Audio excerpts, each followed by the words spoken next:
Nazanin ZaghariRatcliffe is a British-Iranian woman who has been in jail in Iran for nearly 19 months, with the country's regime claiming she was working against the state. In an article for Sky News, her husband Richard describes the struggle of campaigning for his wife's release while their 3-year-old daughter remains in Tehran. There is a tension between being a campaigning husband and a real husband.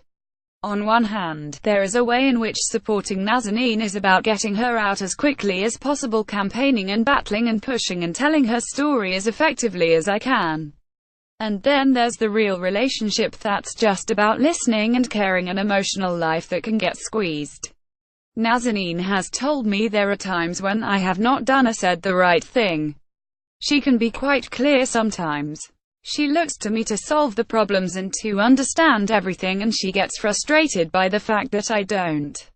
A lot of what has happened is uncharted and undiscovered as yet. There's a lot Nazanin can't possibly share, and even if she shared, I'm not sure I would understand the words. There are times when she has got angry with me when she is not angry with me as much as angry with the situation. Nazanin ZaghariRatcliffe. A timeline image. Nazanin ZaghariRatcliffe, husband Richard Ratcliffe and their child. I can feel a shake in frustration. You promise me something and it's not going to happen.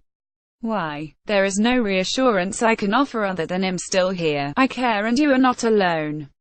That's where the support I get from campaigning is important, as I can share that with her, all that love and care out there. I would have been pottering around when I found out she wasn't coming home. Nazanin was on holiday. I was having a nice couple of weeks to myself, without toys on the floor. I was due to pick her up from Gatwick Airport at 8 a.m. I was in bed when I got the phone call from her family saying she had not caught the flight. In truth, I didn't really get it. Her family went to the airport but were sent home to wait for a phone call. But there was no phone call. Those first 3 days were the most panicky time. Her mum and dad were terrified. All of our imaginations were running wild. I had seen a film with Nazanin about the revolution. People disappeared. Video UK considering 163,450 meters Iran debt settlement to help free jailed Britain. When she was finally allowed to call, I was so relieved. She said she was being held, was safe, and had a kebab for lunch. She wasn't allowed to talk about anything else. Gabriella was safe with her grandparents, but I knew she would be missing her mum. Until that point, Nazanin had left her only once for one night with me. In the weeks that followed, I met people through people who had been in prison in Iran. When they told me their stories, that's when the shock really hit. They described the structures of cruelty, the psychological pressure, the isolation, the abuse, and the relentless interrogation with the light on all the time while in solitary confinement. She was alone. All I could think of was I had left her alone.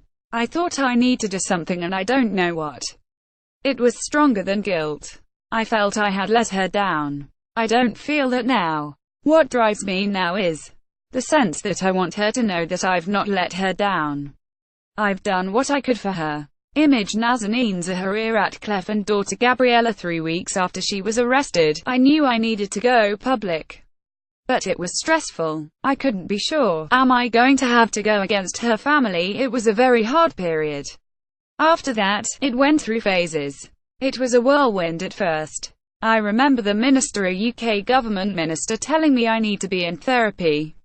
I don't think he meant it. Why? We set up an e-petition which quite soon became an important community for the campaign.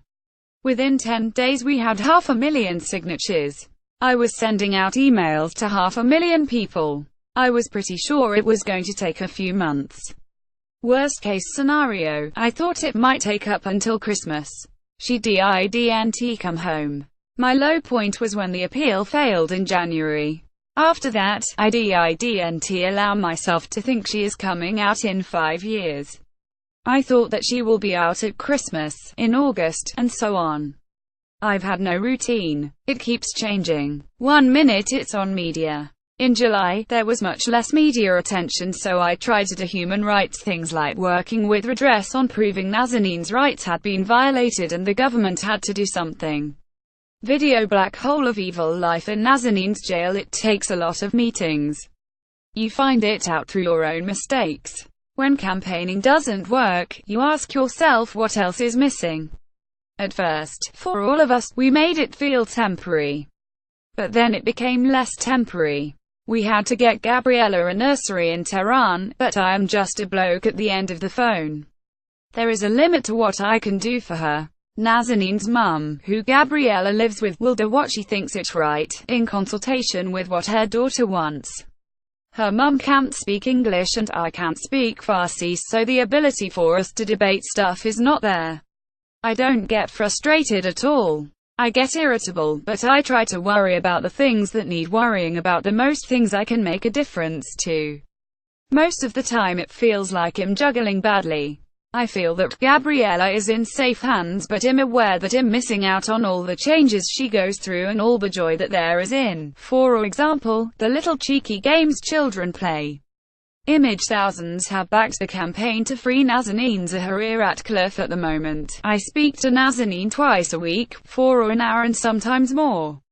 Back in the day, even in June, it was one call every couple of months on average. For the first year it was about one a month. Gabriella I call 3 times a week. At the start it was less. It's quite visual. She is not going to waste time on me. It need to be something we can see. Either her doing some dancing or showing her dollies, or a dolly's tea party, or feeding stuff across the phone, like an apple. Things that you don't need the language for. Games. I think she thinks I'm a kind of imaginary phone friend, a playmate. One thing her mum does in prison is they will often draw a picture of Mummy, Daddy and Gabriella, or Daddy back in London, to try and reinforce that she has a mummy and daddy. So she has the idea of daddy and then she has the reality, this man that speaks to her on the screen. I try to live in the present. A little bit in the future. I try not to beat myself up about things. I allow myself to muddle through, struggle on. I make mistakes all the time. It's a rough old hand I've been dealt recently, and I'll do my best. That means regularly, I will walk into difficult situations like meeting the foreign secretary and get through. I feel in the grand scheme of things, does it matter more than the phone call that keeps Nazanin's spirits up? The past couple of weeks, it has gone stratospheric. I've been on the front page of every newspaper. It is unimaginable compared to where we were 3 weeks ago. It feels like things are moving and movement is good. My greatest fear is inertia. I always feel it's shameful, how could it happen, but it did. I try not to hope, in case it doesn't work. But it feels to me that there is a level of concern and care that means that she could be home for Christmas.